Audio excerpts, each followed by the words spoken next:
내 주 은혜 강가로 저 십자가의 강가로 내 주의 사랑 있는 곳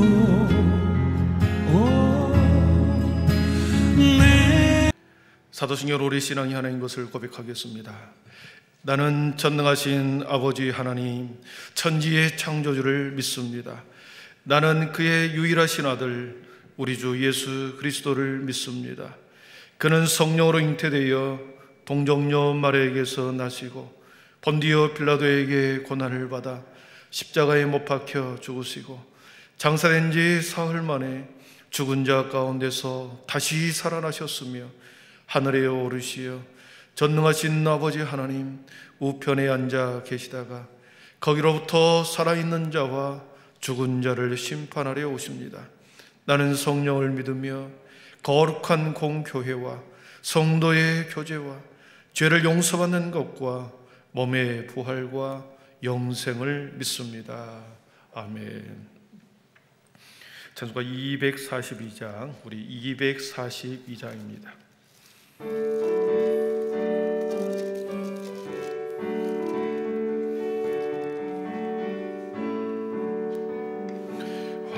황무지가 장미꽃같이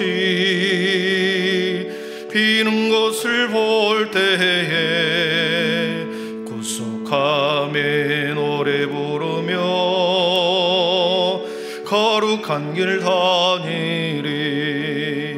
거기 거룩한 그 길에 검은 구름 없으니 낮과 같이 맑고 밝은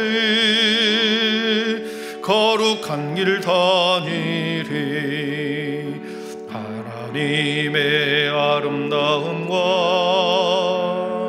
그의 영광 볼 때에 모든 괴로움 잊어버리고 거룩한 길 다니리.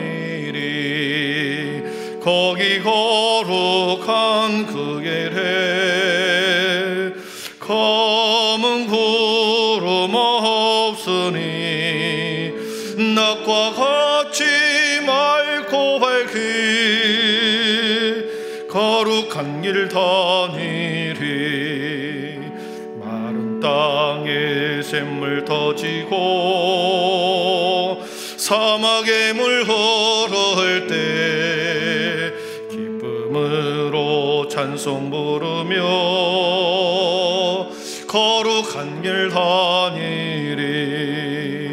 거기 거룩한 그 길에 검은 구름 없으니 낮과 같이 맑고 밝은 거룩한 길 다니리.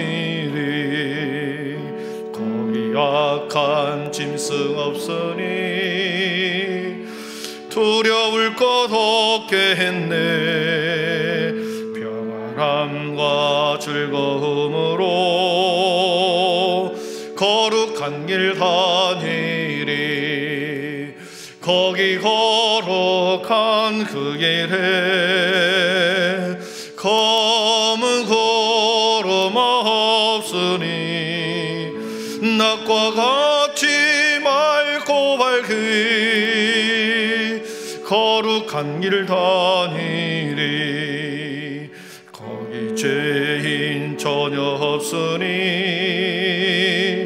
거룩한 자뿐이라. 주님 주신 멸육 안 쓰고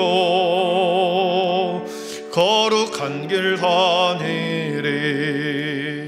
거기 거룩한 그 길에 검은 구름 없으니 낮과 같이 맑고 밝은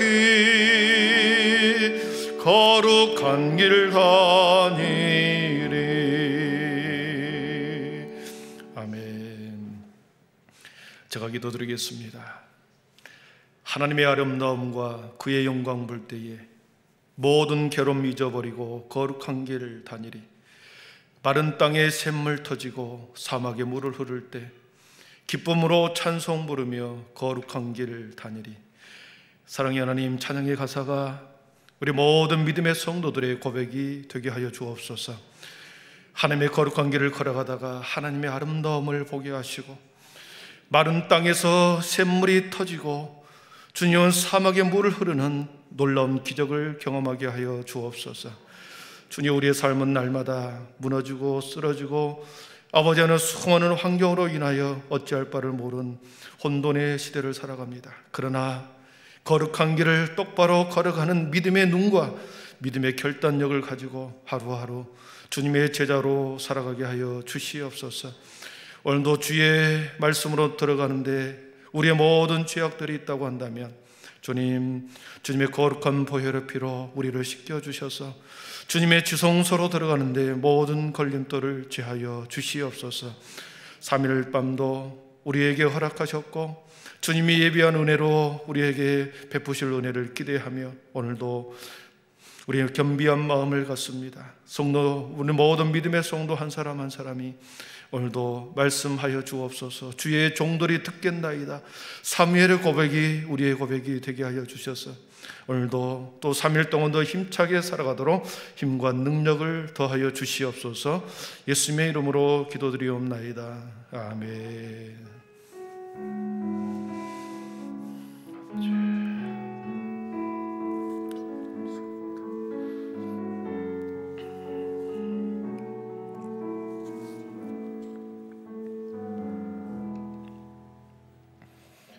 이 밤에 우리 주시는 하나님의 말씀은 누가복음 4장 1절에서 13절입니다. 누가복음 4장 1절에서 13절 말씀.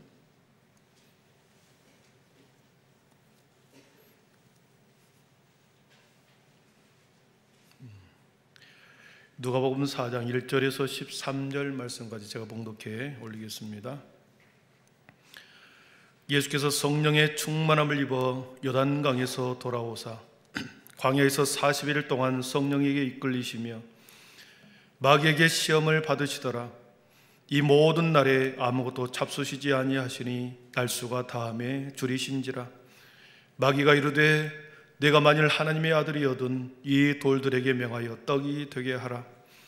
예수께서 대답하시되 기록된 바 사람이 떡으로만 살 것이 아니라 하였느니라. 마귀가 또 예수를 이끌고 올라가서 순식간에 천한 만국을 보이며 이르되 이 모든 권위와 그 영광을 내가 내게 주리라. 이것은 내게 넘겨준 것이므로 내가 원하는 자에게 주노라. 그러므로 내가 만일 내게 절하면 다 내 것이 되리라. 예수께서 대답하여 이르시되 기록된 바 주 너의 하나님께 경배하고 다만 그를 섬기라 하였느니라. 또 이끌고 예루살렘으로 가서 성전 꼭대기에 세우고 이르되 내가 만일 하나님의 아들이거든 여기서 뛰어내리라.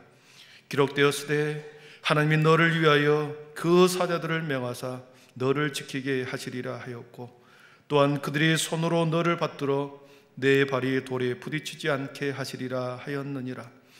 예수께서 대답하여 이르시되 주 너의 하나님을 시험하지 말라 하였느니라. 마귀가 모든 시험을 다한 후에 얼마 동안 떠나니라. 아멘. 이 시간에는 영등 4.5 부속일고요. 우리 나오셔서 하나님 앞에 특송 올려드리겠습니다.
아멘. 영광의 박수 올려드리겠습니다. 예, 감사합니다. 오늘 영상 때문에 제가 마스크를 좀 벗고 테스트를 좀 하도록 하겠습니다. 돌아오는 주일날 우리 당회가 있습니다. 우리 당회 기도해 주시고요. 여전도의 운영위원회도 또 이번 주 돌아오는 주일에 3부 예배 본당에서 있습니다. 우리 찬양대원과 찬양봉사자 모집을 또 하고 있는데 주님의 일꾼들이 많이 필요합니다. 하나님의 특별히 달란트가 있지 않아도 순종의 마음으로 찬양이나 찬양대원에 이렇게 지원해 주시면 감사하겠습니다. 우리 부목사님이 다음 주 수요일에 이제 부임할 것 같습니다. 지금 월요일이나 화요일 정도에서 이제 이사를 다 하고요. 수요일 밤에 인사하기로 이렇게 지금 진행되고 있습니다. 그렇게 알고 기도해 주시기를 바랍니다. 또 우리 인사하고 말씀을 듣도록 하겠습니다. 우리 서로 쳐다보시고 믿음, 소망, 사랑의 위치에 있으라. 네, 감사합니다. 믿음, 소망, 사랑의 위치에 있으라. 네. 누가복음을 계속 강의를 하면서 우리가 잘 알고 있는 내용을 좀 색다르게 전해볼 수 없을까 고민하다가 특별한 능력이 없어서 오늘도 주시는 은혜대로 전하도록 하겠습니다. 지난주에 우리는 세례 요한으로부터 세례를 받으신 예수님이 세례를 받는 것을 보았습니다. 30년 동안 은둔 생활을 하고 세상 밖으로 예수님이 나오시는 순간이 세례받는 순간이었습니다. 30년의 예수님의 그 시간과 세례 요한의 그 시간은 공생의 3년 반 동안을 위한 준비한 시간이죠. 하나님의 때가 아니면, 하나님의 허락하심이 없으면 하늘에 새 한 마리도 떨어지는 법이 없고 땅에 꽃피는 꽃도 하나님의 허락이 없으면 떨어지는 법이 없죠. 세상을 구원하실 예수님도 하나님의 때를 기다렸고 그 때가 도래하기를 기다렸습니다. 그리고 매우 구체적으로 실제적으로 세례 사건을 통하여 하나님의 때가 임했고 하나님의 때에 하나님의 시간을 사시기 시작합니다. 세례를 받으러 나오신 예수님에게 마태복음에서는 이렇게 기록합니다. 마태복음 3장 14절 15절 제가 읽어드리겠습니다. 요한이 말려 이르되 내가 당신에게서 세례를 받아야 할 터인데 당신이 내게 오시나이까? 예수께서 대답하여 이르시되 이제 허락하라. 우리가 이와 같이 하여 모든 의를 이루는 것이 합당하니라 하시니 이에 요한이 허락하는지라 그랬습니다. 내가 당신에게 세례를 받아야 하는데 내가 어떻게 당신에게 세례를 줍니까? 그랬을 때 예수님이 허락하라.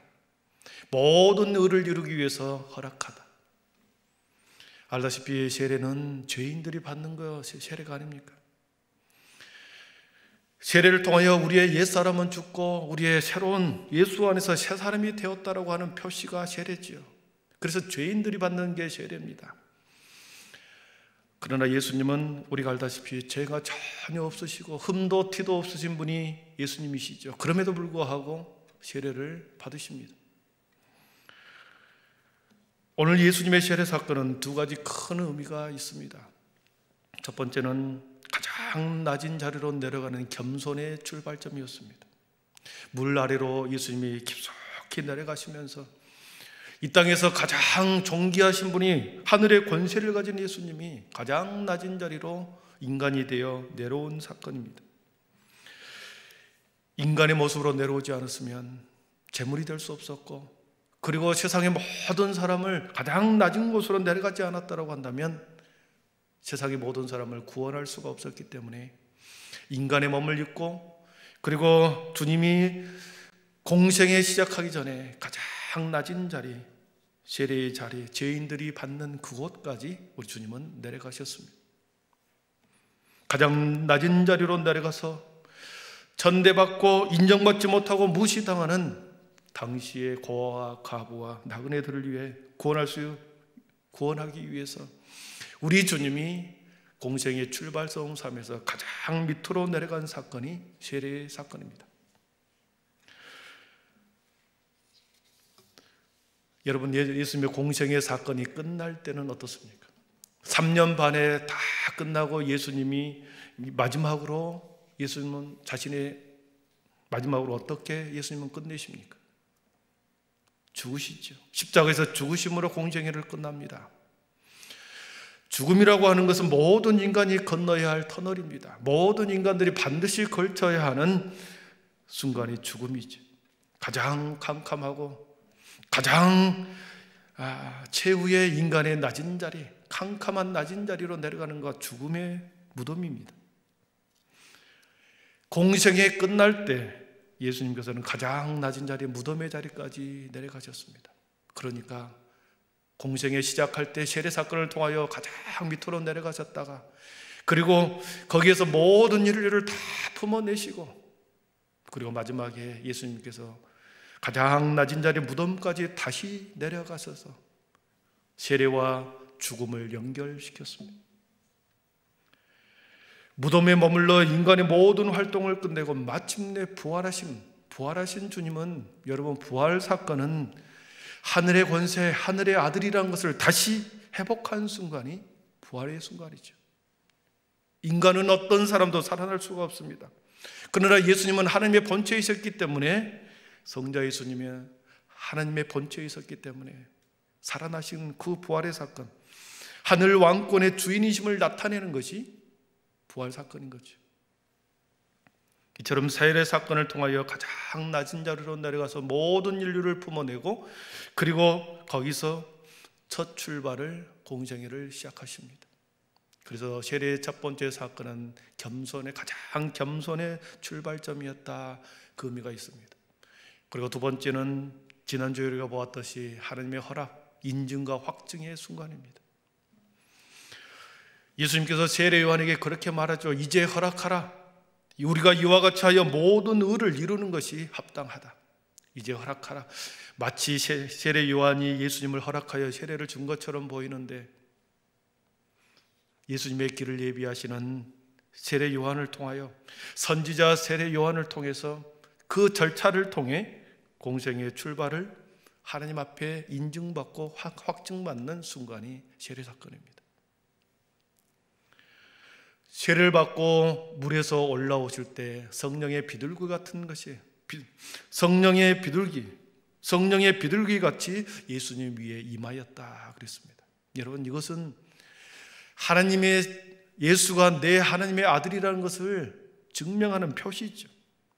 하늘문을 열고 성령을 내려서 예수님 어깨 위에, 예수님 위에 임하여 내리는 그 사건, 하나님이 내 아들인 것을 인증하는 그 습관이죠. 내려온 이 모습은 하나님께서 세상으로 보내시는 인증 절차와 같았습니다. 그리고 다시 한번 청각을 동원하여 친히 음성으로 하나님의 아들이신 것을 확증하십니다. 하늘로부터 소리가 있어 말씀하시되, 이는 내 사랑하는 아들이요 내 기뻐하는 자라 하시니라.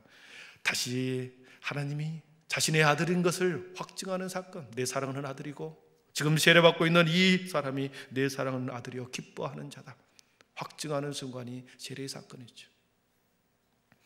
이처럼 세례는 가장 낮은 자리로 내려가 모든 사람을 구원하기 위한 겸손의 순간이요, 하나님으로부터 드디어 공생애의 출발점, 이제 공생애의 사역을 허락하도록 확증받는 순간이 세례 사건이었습니다. 오늘 1절을 한번 보십시오. 4장 1절에 이렇게 표현합니다. 예수께서 성령의 충만함을 입어 요단강에서 돌아와서 광야에서 40일 동안 성령에 이끌리시며 그랬습니다. 성령의 충만함을 입었다. 예수님의 세례 사건을 통해서 가장 순결한 사람이 되었습니다. 그리고 가장 성령의 충만한 상태가 된 거죠. 여러분, 충만이라고 하는 단어를 찾아봤더니 말레라는 단어의 헬라어였습니다. 말레, 무엇을 말라는 많은 것이 아니고 한껏 가득 차서 가득 채우다, 가득 채워진 상태다, 철저히 침투된 상태다, 빈 공간이 없이 모든 것에 꽉 찬 포화 상태로 가득 찬 상태다, 빈 공간이 없는 상태를 충만이라는 단어였습니다. 예수님께서 세례를 받으시고 올라오실 때 성령의 충만함이, 영적인 충만함이 예수님의 육체, 영혼 곳곳에 충만하게 가득 채워진 상태, 그 상태가 성령의 충만함을 입었다라고 하는 표현입니다. 하늘 아버지의 능력, 성부 하나님의 권세, 성부 하나님의 힘, 그 모든 것이 예수님의 머리에서부터 발끝까지, 영혼까지 꽉 들어찬 상태, 가득 채워진 침투된 상태, 예수님이 지금 그 상태입니다. 사랑으로 가득 채워진 상태. 성령의 힘이 예수님께 가득 채워졌다 그랬습니다. 그런데 보십시오, 성령의 충만함이 저 제목처럼 사역의 출발점은 아닙니다. 성령이 충만했을 때 하나님이 사역의 현장으로 내보내면 얼마나 좋겠습니까? 그러나 하나님께서는 여러 군데에서 성령의 충만함과 사역의 현장으로 곧바로 내보내진 것은 아니라는 것입니다. 더 중요한 것이 하나 남았습니다. 더 중요한 한 단계가 주님께는, 우리 예수님께는 한 단계가 더 필요했습니다. 오늘 1절을 다시 한번 읽어보겠습니다. 1절입니다. 시작. 예수께서 성령의 충만함을 입어 요단강에서 돌아오사 광야에서 아멘. 40일 동안, 광야에서 40일 동안 성령에 이끌리시며 그랬습니다. 마가복음 1장 12절에는 성령이 곧 예수를 광야로 몰아내신지라, 성령님이 예수를 곧 광야로 몰아내셨다라고 표현합니다. 성령이 충만했고 가장 순결한 상태에서 사역의 현장으로 내보내는 것이 아니라 오히려 광야로 내보내셨습니다. 여러분, 예수님께서 광야로 이끌려간 그 사건은 모세가 하나님의 말씀을 받기 위해서 40일 동안 단식하며 시내산 앞에 머무르는 순간을 연상시킵니다. 모세가 하나님 앞에 많은 사람을 다 산 밑에 두고 너만 혼자 올라와서 내가 너에게 말씀을 주겠다 했을 때 아무것도 먹지 않고 단식하며 40일 동안 하나님 앞에 40일을 머물렀습니다. 우리 주님도 광야에서 40일 동안 머물렀다, 성령에 이끌려 거기서 시험을 받으며 머물렀다 그랬습니다. 또한 이 40일이라고 하는 단어는 이스라엘 백성들이 40년 동안 광야에서 머무르는 시간을 연상합니다. 광야 40년 동안 얼마나 많은 일들이 있었습니까? 그 기간은 하나님과 친밀해지는 순간이었습니다.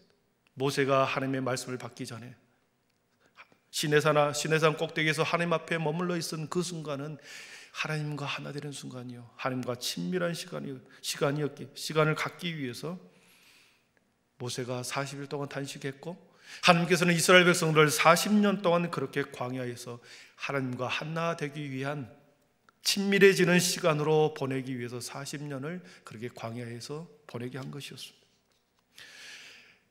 이 말씀을 대입해 보면 우리 주님이 성령에 충만하시는 그 주님이 광야에 머물렀다. 여러분, 거기서 뭘 했겠습니까? 아무것도 먹지 않고 40일 동안 광야에서 하나님과 하나 되는, 하나님으로부터 말씀이 충만함을 받는, 하나님과 매우 밀접한 관계를 맺는 그 순간이 아니겠습니까? 왜냐하면 이 땅에 예수님께서 공생에 시작하자마자 사탄 마귀로부터 엄청난 도전을 받아야 했고 엄청난 싸움을 예수님이 감당해야 했기 때문에 이 40일 기간 동안에 하늘의 은혜, 하늘 아버지로부터의 긴밀함, 결코 떨어질 수 없는 하나인 것을 확인하는 충만한 은혜의 상태를 경험하지 않으면 그 일을 감당할 수 없었기 때문에 사역의 현장으로 내보내기 전에 광야에서 하나님과 친밀한 교제를 말씀으로 가득 채우는 시간을 가졌다는 것이죠. 여러분, 오늘 말씀에 보면 40일을 머문 후에 마귀는 기다렸다는 듯이 세 가지 시험을 합니다. 우리 2절을 보겠습니다. 마귀에게 시험을 받으시더라. 이 모든 날에 아무것도 잡수시지 아니하시니 날수가 다함에 줄이신지라 그랬습니다. 사랑하는 성도 여러분, 은혜가 충만할 때 마귀는 시험합니다. 이걸 기억하십시오. 은혜가 충만할 때 마귀는 시험하십니다. 반대로 우리가 은혜에 미끄러질 때, 영적인 깊은 침체에 놓여 있을 때, 영적인 나태함 속에 있을 때는 마귀는 우리를 건들지 않습니다. 이미 자신의 수중에 있기 때문에 빼앗길 염려가 없습니다.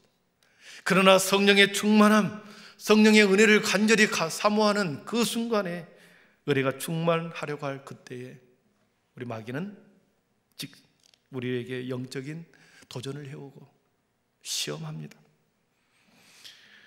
우리가 영적으로 더 깨어있고 결단하고 작심하는 그 순간에 사탄 마귀는 우리를 넘어뜨리고 시험합니다. 유혹합니다. 성경에 나타난 시험의 의미를 살펴보겠습니다.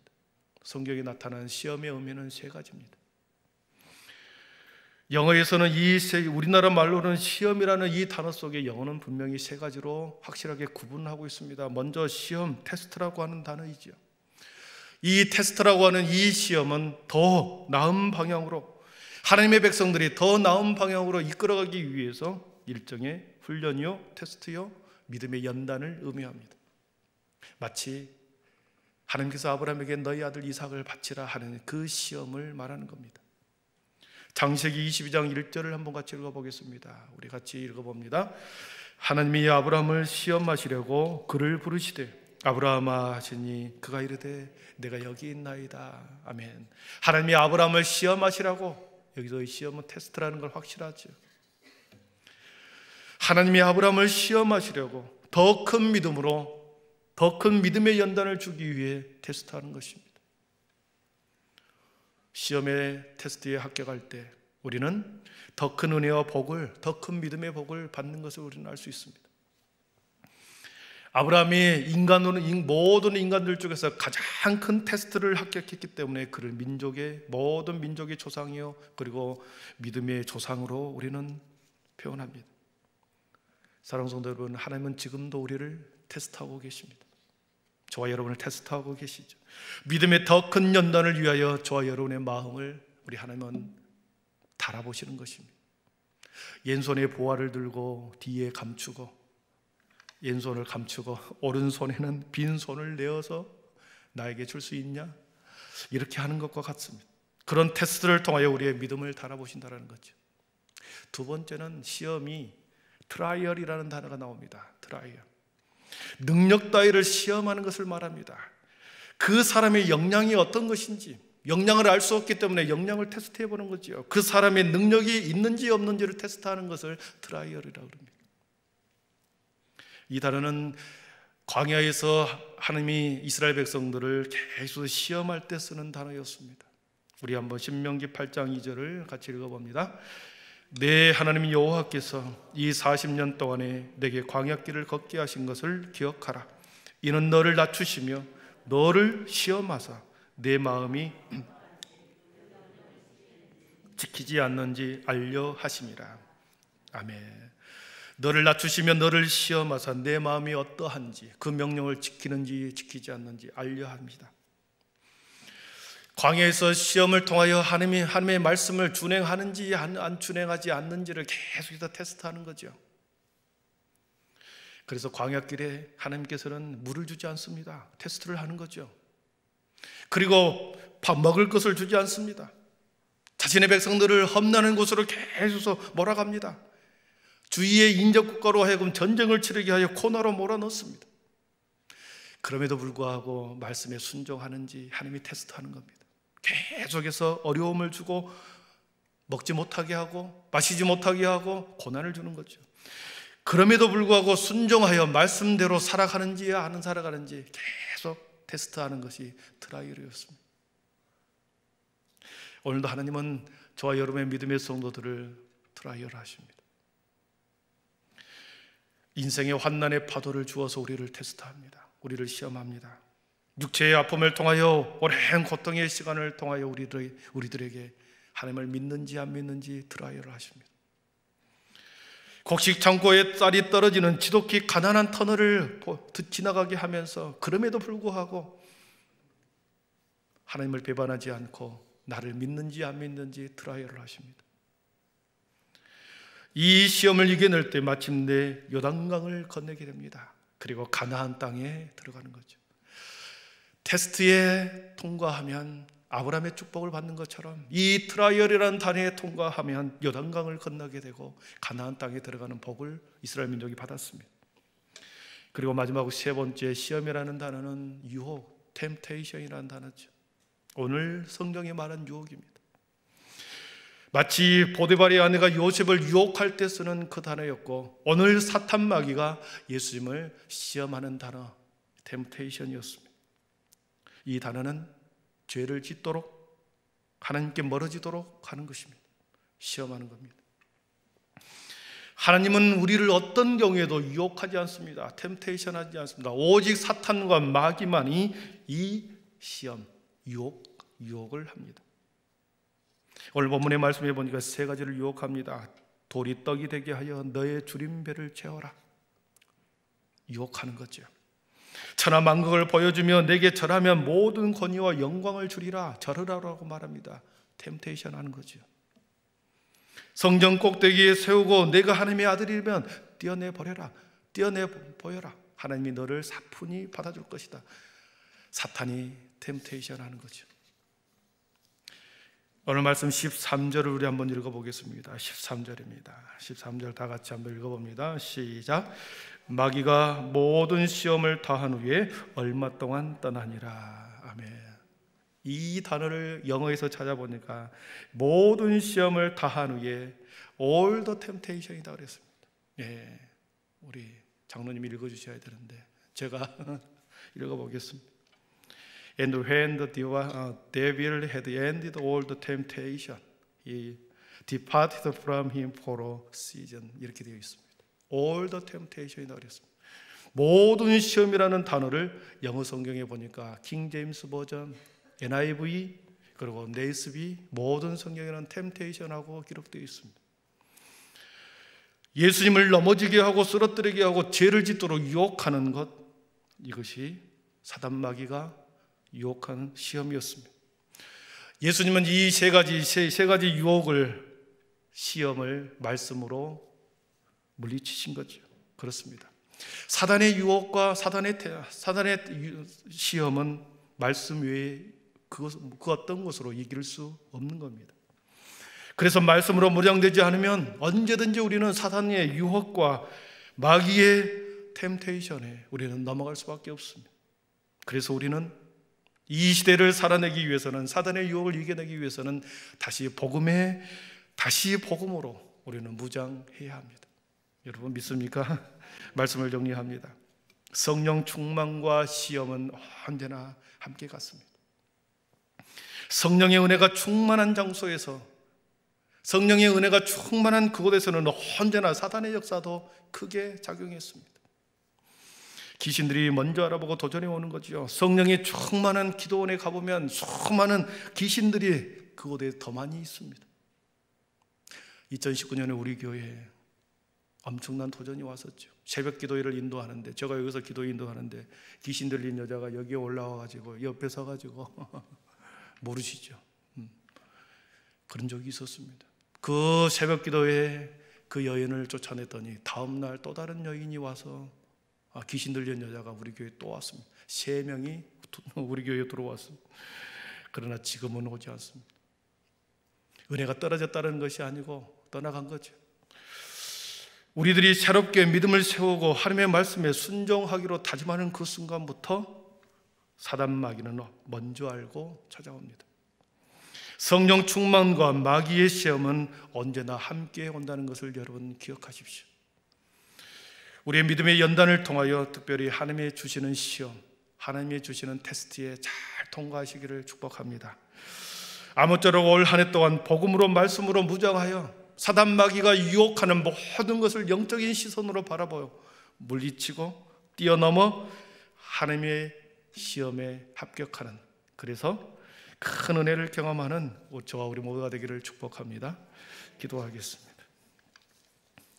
사랑의 하나님 감사합니다. 우리 주님께서 공생의 시작을 출발하는 그 순간에 순결하고 성령 충만할 그때에 하나님께서는 바로 사역의 현장으로 내보내지 않고 주님 광야로 인도하여 하나님 앞에 친밀한 관계를 맺게 하였습니다.